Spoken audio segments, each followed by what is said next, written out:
Welcome back റോട്ടോ talks. ഇപ്പം നമുക്ക് യൂട്യൂബിൽ 1000 സബ്സ്ക്രൈബേഴ്സ് ആയിരിക്കുകയാണ്. എല്ലാവരോടും നന്ദി, താങ്ക് യു. 1000 അല്ല, ഇപ്പോൾ ഒറ്റ ദിവസം കൊണ്ട് ഒരു 150 കയറിയിട്ടുണ്ട്. 1150 50 ആയിട്ടുണ്ട്. ആയിട്ടുണ്ട്. നമ്മൾ കണ്ടിട്ടുണ്ടായിരുന്നില്ല, നമ്മുടെ ഫോളോവേഴ്സ് ആയ ഒരു സിദ്ധു എന്ന് പറഞ്ഞ ആളാണ് നമുക്ക് കമന്റ് ഇട്ടിട്ട് അറിയിച്ചത്. ഒരുപാട് ആൾക്കാർ നമുക്ക് സപ്പോർട്ട് ചെയ്യുന്നത് മനസ്സിലായി. നമ്മുടെ വളർച്ചയിൽ സന്തോഷിക്കുന്ന ഒരുപാട് പേരുണ്ടെന്ന് കണ്ടതിൽ സന്തോഷം.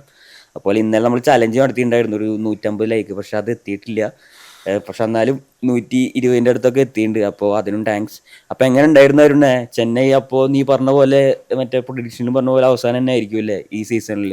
തീർത്തും എക്സ്പെക്ട് ചെയ്തൊരു ഇത് തന്നെയാണ്. മുംബൈ ഫാൻസൊക്കെ വളരെ കോൺഫിഡൻസിൽ തന്നെയായിരുന്നു ചെന്നൈക്കെതിരെ ജയിക്കും എന്നുള്ളത്. അപ്പോൾ അതുപോലെ തന്നെയാണ് സംഭവിച്ചത്. കാരണം ബാറ്റിങ്ങിലും ബോളിങ്ങിലും ഭയങ്കരമായിട്ട് ആധിപത്യം പുലർത്തുന്നുണ്ട്. കഴിഞ്ഞ കുറച്ച് മത്സരങ്ങളായിട്ട് നമ്മൾ ഓൾറെഡി പറഞ്ഞു മുംബൈയുടെ പ്ലേയേഴ്സ് എല്ലാം ഫോമിലോട്ട് എത്തിയിട്ടുണ്ടെന്ന്.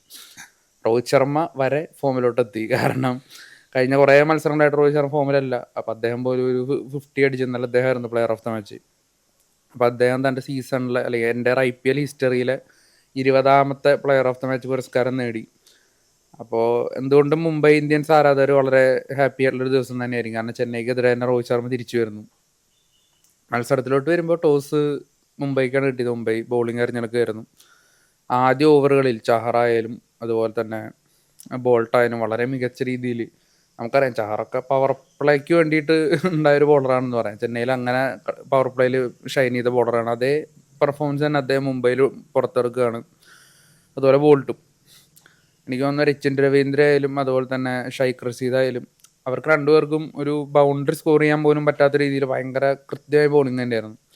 അതിൻ്റെ റിസൾട്ട് എന്നോണം രച്ചിൻ രവീന്ദ്ര ഔട്ടാവുകയാണ്. 3 ഓവറിൽ 18 താഴെ റൺസ് ആ സമയത്ത് ഉണ്ടായിരുന്നുള്ളൂ ചെന്നൈക്ക്.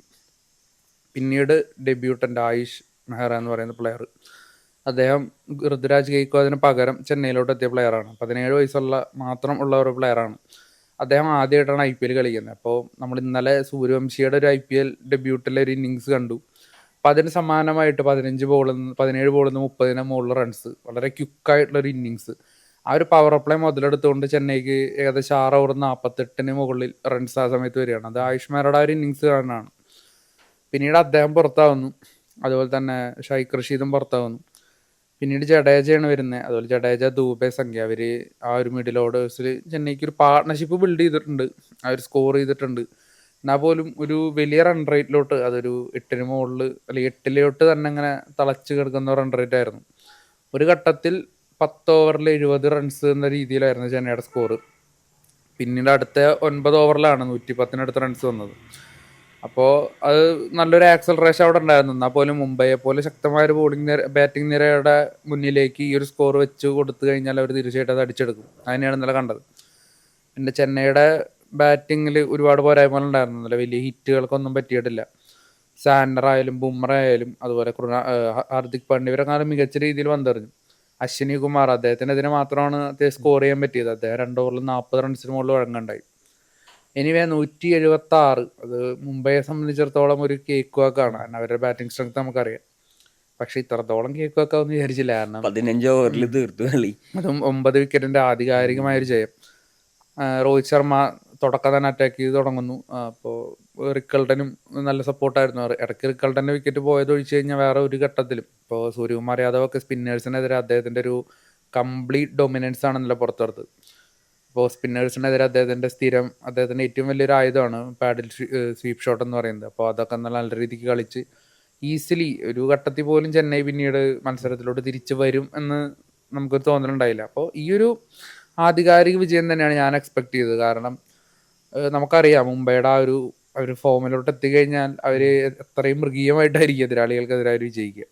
അപ്പോൾ ഈ ഒരു ആധികാരിക വിജയം തന്നെ മുംബൈ നേടുകയുണ്ടായി. ചെന്നൈ 10ാം സ്ഥാനത്തോട്ട് പോകുന്നു. Rohit Sharma player of the match ആവുന്നു. അദ്ദേഹം തൻ്റെ IPL കരിയറിലെ 20ാമത്തെ പ്ലെയർ ഓഫ് ദ മാച്ച് പുരസ്കാരം നേടുകയുണ്ടായി. അതുപോലെ IPL ഹിസ്റ്ററിയിൽ ഏറ്റവും കൂടുതൽ റൺസ് നേടുന്ന 2ാമത്തെ താരം എന്ന റെക്കോർഡ് അത് ശിഖർ ധവാനെ മറികടന്ന് അദ്ദേഹം തൻ്റെ പേരിലാക്കി. കൂടാതെ ചെന്നൈക്കെതിരെ ഏറ്റവും കൂടുതൽ മാൻ ഓഫ് ദ മാച്ച്, അല്ലെങ്കിൽ CSKക്കെതിരെ ഏറ്റവും കൂടുതൽ 50, ഒരു ടീമിനെതിരെ ഏറ്റവും കൂടുതൽ IPL 50, അങ്ങനെ ഒരുപാട് റെക്കോർഡുകൾ ഇന്നലെ അദ്ദേഹം സ്വന്തമാക്കി. അദ്ദേഹത്തിൻ്റെ ആരാധകർക്ക് ഇന്നലെ വളരെ സന്തോഷത്തിൻ്റെ ദിനം. എന്തായാലും മുംബൈ ഈ ഫോമിൽ പോവുകയാണെങ്കിൽ, നമ്മൾ കഴിഞ്ഞ വീഡിയോയിൽ പറഞ്ഞ പോലെ ഈ ഫോമിൽ മുംബൈ കണ്ടിന്യൂ ചെയ്യുകയാണെങ്കിൽ കിരീടത്തിലേക്ക് അവർക്ക് തീർച്ചയായിട്ടും എത്താം. അതിനുള്ള പ്ലെയേഴ്സ് ഉണ്ട്, അതിനുള്ള പൊട്ടൻഷ്യൽ ഉണ്ട്. ആദ്യത്തെ മത്സരങ്ങളിലൊന്ന് ചെറുതായിട്ടൊന്ന് ഒന്ന് കാലിടറിയെന്നേ ഉള്ളൂ. എന്തായാലും ചെന്നൈയുടെ കാര്യങ്ങൾ കുറച്ച് പരിതാപകരമാണ്. 10ാം സ്ഥാനത്താണ്. അപ്പോൾ ഇതുവരെ അവസാന സ്ഥാനത്ത് ഫിനിഷ് ചെയ്തിട്ടില്ല. അപ്പോൾ ആ ഒരു നാണക്കേട് വരാതെ നോക്കേണ്ടതുണ്ട്. ഇനിയിപ്പോൾ അതാണ് പറ്റുള്ളൂ. കാരണം പ്ലേ ഓഫ് എന്ന് പറഞ്ഞ മോഹം ഏകദേശം തീരുമാനമായി എന്ന് തന്നെ പറയാം. അപ്പോൾ എന്തായാലും ഇന്നലെയും എനിക്ക് തോന്നുന്നു ഡിവാൾഡ് ബ്രേവീസ് ഭയങ്കര ഹൈപ്പിൽ വന്നു. പക്ഷെ അദ്ദേഹം സ്ക്വാഡിൽ ഉണ്ടായില്ല. പകരം ഓവർട്ടണെ തന്നെയാണ് അവർ കളിപ്പിച്ചത്. ഓവർട്ടനാണ് മെയിൻ എക്സ്പെൻസീവായ ബോളറുമാണ്. അപ്പോൾ എന്തിനാണ് അങ്ങനെ ഒരു ചൂസ് നമുക്ക് തോന്നിപ്പോൾ. എനിവേ നല്ലൊരു മത്സരം മുംബൈ ആരാധകർക്ക്, ചെന്നൈ ആരാധകർക്ക് ആസ് യൂഷ്വൽ.